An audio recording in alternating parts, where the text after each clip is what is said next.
for this special media briefing on the occasion of the second virtual summit between India and Australia, which has just concluded. To give us a sense of the discussions and also take up some of your questions, we have the privilege of having with us today Foreign Secretary Sir Shri Harshvardhan Shringla. We also have with us Joint Secretary looking after Oceania Division in the Ministry of External Affairs. It's Paramita here. And so without much ado, may I hand over the mic to you. Thank you, Arindam. Namaskar and good afternoon. As you're aware, Honourable Prime Minister Shri Narendra Modi ji and Prime Minister of Australia, Honourable Scott Morrison, held a virtual summit today. In fact, the summit concluded just a short while ago. We saw that the summit was a very fruitful, constructive and warm exchange of views. The virtual summit reflects the close ties that exist between India and Australia, as also the shared vision of both Prime Ministers to advance this bilateral partnership. Both the Prime Minister and Prime Minister Scott Morrison stressed on the high priority they attach to a bilateral relationship and the keen focus to enhance further the comprehensive strategic partnership between our two countries. You would recall that the last summit, which was also held virtually between the two leaders, took place in June 2020. The summit today gave an opportunity for the two leaders to review the bilateral relationship in that intervening period to also take stock of the comprehensive strategic partnership framework, regular high-level engagements that have been held between the two countries. The leaders also recalled their previous meetings, including those held on the sidelines of the Quad Leaders Summit in Washington, D.C. in September last year, and on the sidelines of COP26 in Glasgow in November last year, where they jointly launched the Infrastructure for Resilient Island States, so IRIS, along with UK's Prime Minister Boris Johnson. As you would recall, that this was a part of the Coalition for Disaster Resilient Infrastructure, the CDRI, and both Prime Ministers, along with the UK Prime Minister, were the co-chairs of this IRIS initiative that was launched by them together. Today's summit was held over an hour and covered the entire range of bilateral issues that were there before us. The wide-ranging discussions also covered regional and multilateral issues of interest. Prime Minister Modi indicated that as two democracies, India and Australia had similar goals and aspirations. Prime Minister Scott Morrison welcomed India's 2023 G20 presidency and reiterated Australia's commitment to work closely with us on economic issues of global interest and concern. The agenda of the meeting covered the status of various new initiatives and mechanisms agreed under the Comprehensive Strategic Partnership. The Prime Ministers exchanged views on how COVID-19 had impacted across the globe and our respective responses and cooperation in critical areas such as health, vaccines, cyber, emerging technologies and supply chains.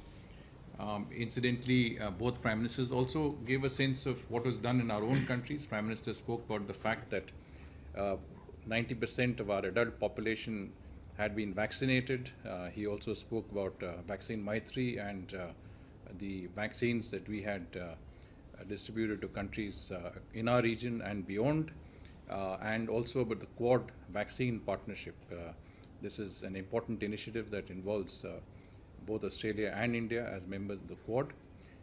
The Australian Prime Minister also informed Prime Minister about their own vaccine initiatives and the successes that they've had in dealing with COVID-19.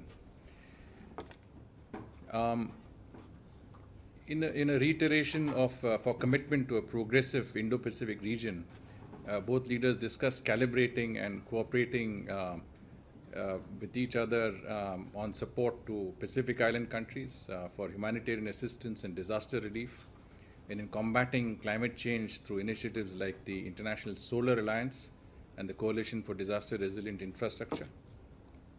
The leaders exchanged perspectives about regional and multilateral matters and global issues of mutual interest, including shared concerns such as terrorism. You will, of course, see the joint statement soon, so some of this information would be contained in the joint statement concluded at the summit.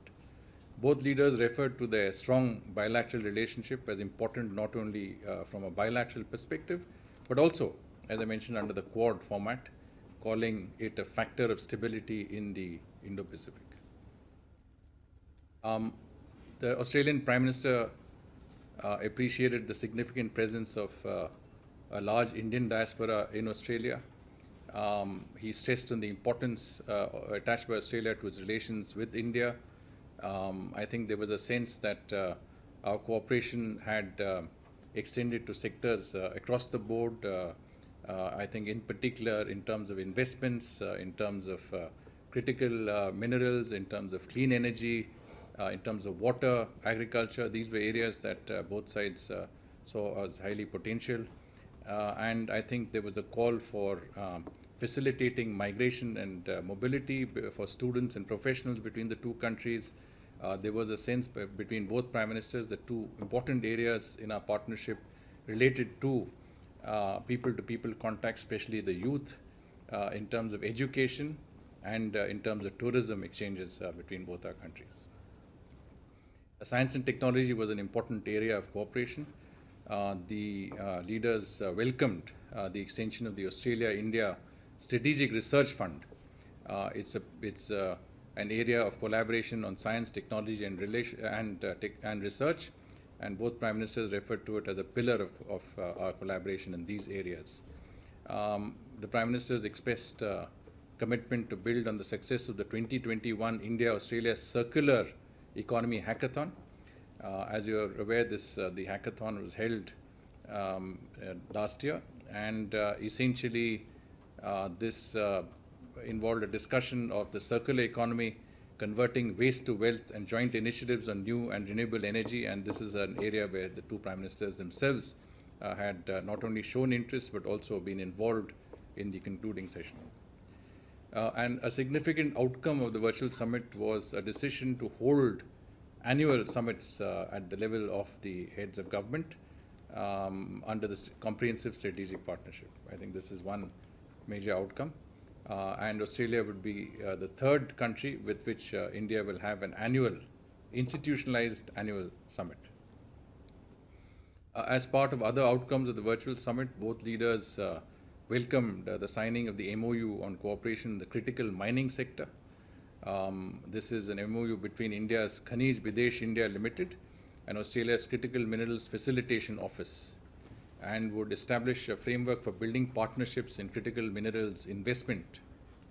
As you can imagine, this is an important area for both our countries, and this agreement would give us the opportunities to both invest in Australia's critical mineral sector and get Australian expertise in this area. There was also a letter of intent signed between India and Australia to work towards concluding a migration and mobility partnership agreement on facilitating migration and mobility between the two countries. I think this is something the two prime ministers referred to and said would be an area of great interest, because, as I said again, it involves both education and technology and the involvement of younger people between our two countries. It's an important area. And a signing of an MOU between Prasar Bharati and the Special Broadcasting Service of Australia. It would basically allow for exchange of programs, expertise in this sector, and would facilitate daily slots on television channels in Australia for Doordarshan, India, Doordarshan News, and DD Sayadri. The two prime ministers also agreed that there would be increasing cooperation between India's National Investment and Infrastructure Fund, the NIIF, and Australia's Pension and Sovereign Fund, which is called the Future Fund. This again is important because of our interest in attracting Australian investments in our infrastructure development. India will offer the same tax benefits for Australia's sovereign and pension funds in India as is given in Australia. In other words, we are willing to match the tax benefits that Australia gives to its sovereign and pension funds. Once they invest in India, they will get they'll get similar benefits. Prime Minister also proposed the early integration of digital payments platforms of both countries, and we have the UPI in India, and Australia has a new payment platform. This, as the Prime Minister mentioned, would greatly help the 7 lakh Indian community members in Australia. It would also promote, enable the emergence of India as a popular education and tourism destination for Australia. For Pacific Island countries under the Infrastructure for Resilient Island States, which I said was a part of the CDRI, both India and Australia will be providing funds. Australia had committed earlier 10 million Australian dollars, and India will match those funds for IRIS. Similarly, India will also match Australia's funding for Pacific Island states under the International Solar Alliance. Australia is investing 10 million Australian dollars, which is we will invest an equal amount of 50 crore rupees in this particular initiative. As you're aware, Australia has returned 29 artifacts, cultural artifacts to India. These are centuries old artifacts, very valuable artifacts, and Prime Minister welcomed the return and acknowledged this gesture of goodwill and friendship on the part of Australia. One important area of discussion and cooperation was defense and security, and both sides announced the setting up of the General Bipin Rawat Young Defense Officers Exchange Program. This will enable younger officers from both sides to familiarize themselves in each other's countries, and will greatly increase the service-to-service contacts between our countries. There are a number of sectors covered in agreements, and essentially this speaks of our wide-ranging nature of our bilateral cooperation with Australia in these sectors. There were several initiatives, other initiatives with Australia in the sectors of space, science and technology, critical minerals, energy, etc. You will see the details in the joint statement that you would have with you. The summit, to conclude, the summit re-established our shared belief with Australia in democracy and the values attached to the rule of law. The depth of discussions held today indicates the high importance India and Australia attach to the bilateral relationship. So I'll stop here, Aruna. Thank you, sir. Thank you for that comprehensive overview. I'll open the floor for questions, as I can see as always. Okay, this time, Sridhar, let's start.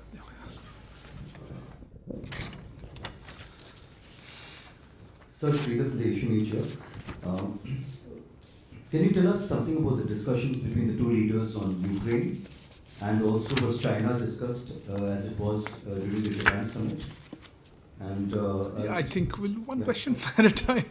Okay, Siddhant. Critical minerals has been the focus of this summit. How does it help both the countries, and what are the details in terms of their plans of sourcing minerals from Australia? I mean, if you can give us little details. Okay.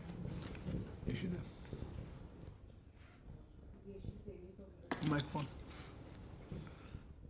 This is Yeshi Seri from the New Indian Express. I'd like to know whether any progress was made on the Comprehensive Economic Cooperation Agreement, because the interim has already been talked about. One there. Hi, this is Nirmala. I write for the Straits Times. I just wanted to know about the discussions on Myanmar. Okay, I'll take the last question here before I come to you. Yeah, Akhilesh. Sir, Akhilesh Suman from Sunset TV. Has there been any talk with the Australian counterpart about making any joint, effort to stop the war that is going on between Russia and Ukraine? To make a quad stand on this issue. Joint or quad? Joint quad stand. Yeah.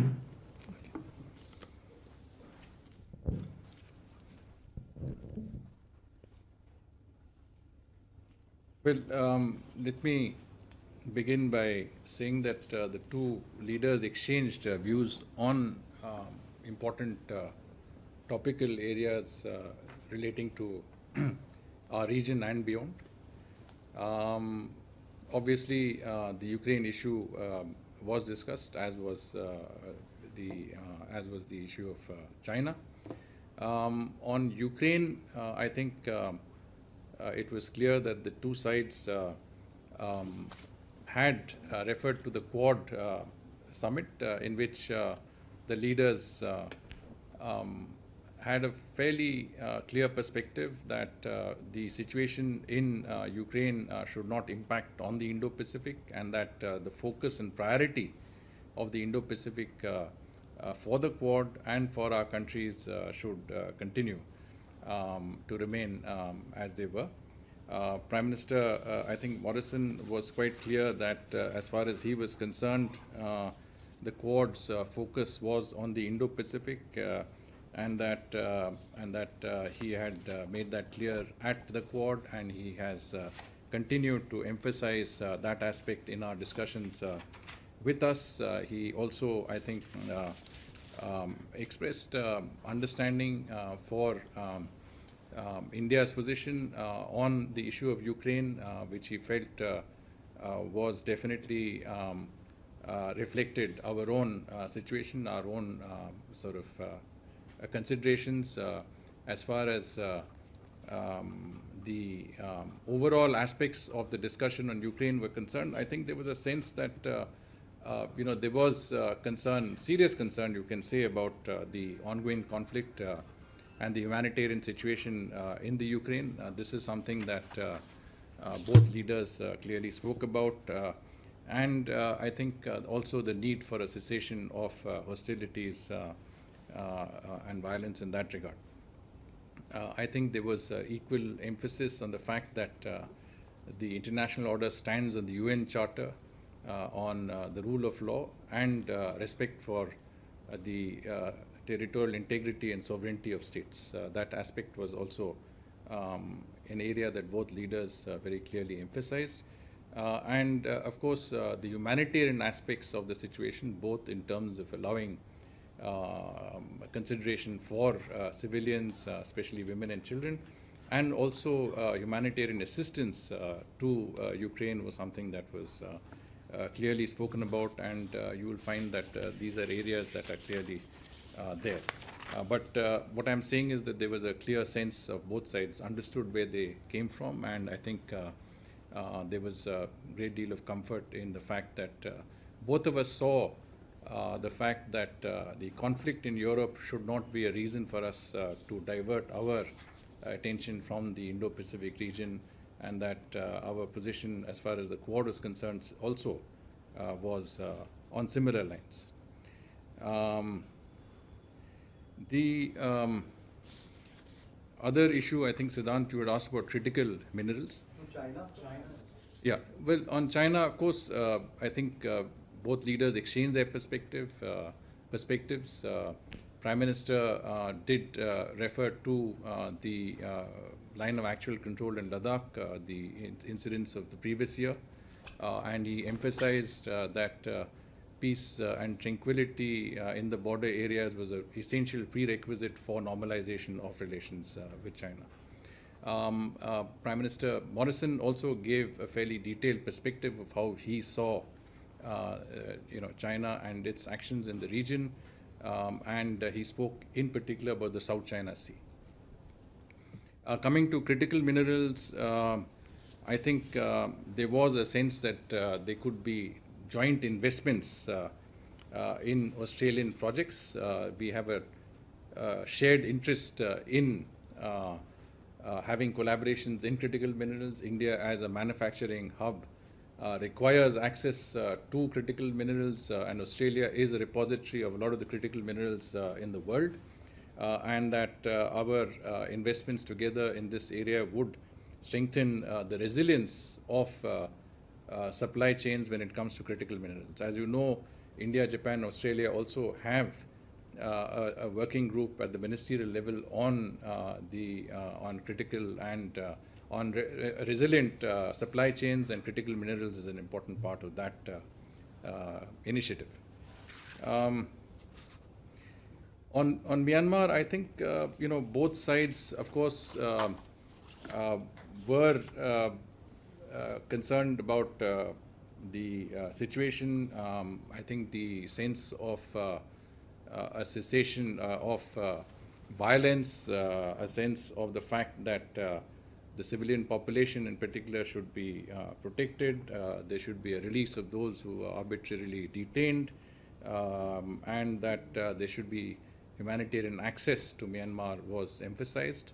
From our side, of course, we did stress that we have a long border with Myanmar, that our relationship was both historical and based on people-to-people ties, and that we believe that both engagement and humanitarian aspect of our relationship with Myanmar has to be kept in mind. Both our sides spoke about supporting the ASEAN 5-point consensus on Myanmar, the ASEAN's initiatives in Myanmar, and I think agreed that we would look at that effort as an important way of trying to find a solution on the issue as we have it. And of course, that the international community must also come together for humanitarian assistance to Myanmar, and that the people of Myanmar should not be, let's say, have to suffer the consequences of the situation. I think that more or less answers various questions, including the Quad. With regard to SECA, in a certain sense, we have had fairly extensive talks on the issue of the Comprehensive Economic Cooperation Agreement. We launched negotiations, following the 17th Joint Ministerial Commission in September 2021 in Delhi. So it's not been a long time that we have been discussing this issue, but we've had fairly, I think, intense discussions and negotiations. I think both our sides believe that there should be a balanced trade agreement for expanded trade and investment flows for the benefit of both our economies. We have made substantial progress in these negotiations. Our respective ministers have been in regular touch to monitor progress on the negotiations. Both sides are keen to finalize this agreement in view of the benefits that we stand to gain from in furthering trade and investment. The Prime Ministers, I think, reviewed the situation, and it was agreed that we would try and finalize this agreement at the earliest possible opportunity. Thank you, sir. We have a time constraint, so I'll just last couple of questions. Yeah, please. I think we'll not be able to accommodate all, but anyway. Sir, Meghna from VD News. Sir, what have been the talks on the education sector, especially in terms of scholarship programs? Also wanted to ask if you can give us some details about the cooperation in the space sector. Space. 1 second, sorry. Yeah, Shinja, please. So, over here. So Australia was once part of Malabar, then for a long time they were not part of Malabar. Now they are again part of Malabar. Is there a commitment that they will continue to be in Malabar? Nanima? So, Nanima from the print wanted to understand again on CECA. Yesterday the Australian High Commissioner said that there will be an early harvest agreement that will be signed by the end of this month. Are we also, is India also stating the same thing? Thank you so much. And also, sir, on the procurement of lithium, if you can shed some light. Anyway.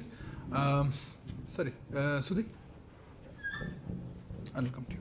So, Shudhi from Bloomberg, sir. Is there an figure or an understanding you could get on the investments that have been talked about, or figure? Is there anything of that sort? And final question here. So, this is Ayan from the New Indian. Can we expect a further talk on RCEP? This is my first question. And secondly, what are the initiatives? RCEP, yeah, the Regional Comprehensive Economic Partnership. Yeah, and what are the initiatives we may take under this CSP, this Comprehensive Strategic Partnership?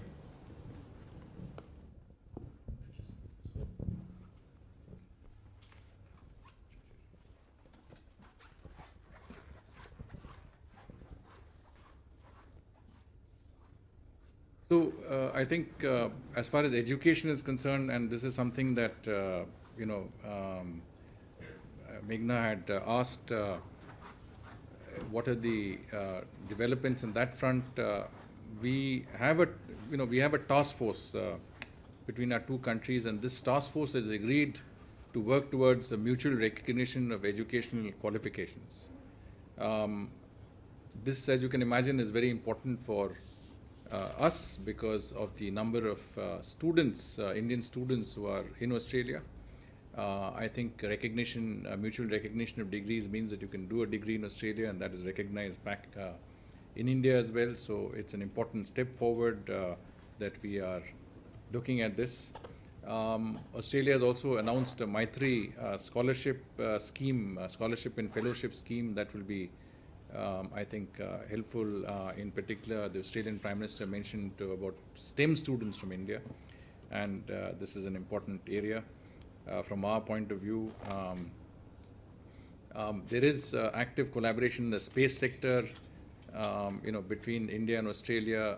This, as you know, that ISRO is working with the Australian Space Agency, and I think this relates to certain technologies that both sides need. And it's again an emerging area of our cooperation. We are looking at new areas in the fields of science and technology, research, etc. And this, I think, is an important aspect of that regard. Now, there was also I think Sirinjoy had the question on Malabar.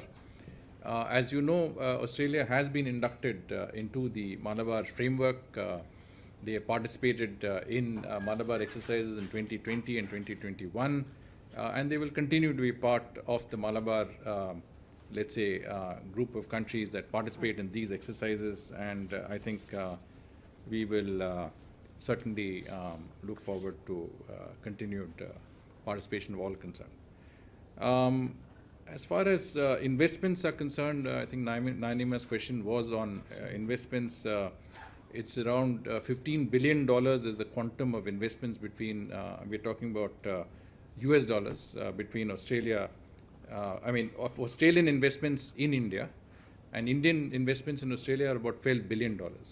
And both investments are growing steadily. Both countries are providing, trying to facilitate these investments. The Australians have announced a certain scheme by which they will encourage their technology companies to come and invest in India, come and implant themselves in India. And I think these are all, this all augurs well for the future of a knowledge partnership between our two countries. And across sectors, you can look at, the financial area, real estate. These are areas where we're looking at investments. But I did mention specifically Australian investments in our national investment infrastructure fund. In other words, infrastructure investment fund, the NIIF, which is an area where we hope to draw both pension and sovereign funds, mutual funds, and this is an area where I think there's potential for significant investments in our infrastructure development.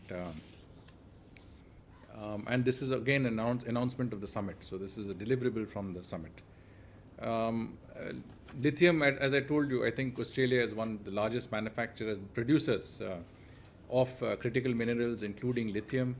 The MOU that facilitates co-investments in the critical mineral sector would greatly, I think, benefit access to these critical minerals, and it is part of our supply chain initiatives also.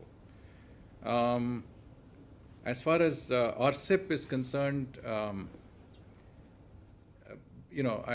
let me say that this discussion, this was not a part of the discussion. We have clearly said that we are unable to, be a part of RCEP for reasons that have been clearly outlined, and I think this was no longer on the agenda. The Sika. Yeah. Early harvest. Yeah, that is what I meant. That on the early harvest aspect of Sika, we agreed that both sides would try and work to conclude this at the earliest possible. I think this is something that we hope to, sort out the remaining issues and come up with something that would be seen as an outcome on this area. Space, just to conclude what we're saying about space, tracking and telemetry command center in the Cocos Island is an important aspect of our space cooperation because it helps the Gaganyaan mission. As you know, this is a very important mission in our space area, and this is an area that we're working on. And as I said, ISRO and the Australian Space Agency are cooperating closely on a number of issues. Thank you, sir. Thanks for the comprehensive perspective. Sorry, and I don't think we have time for any more questions. Just a clarification. Microphone.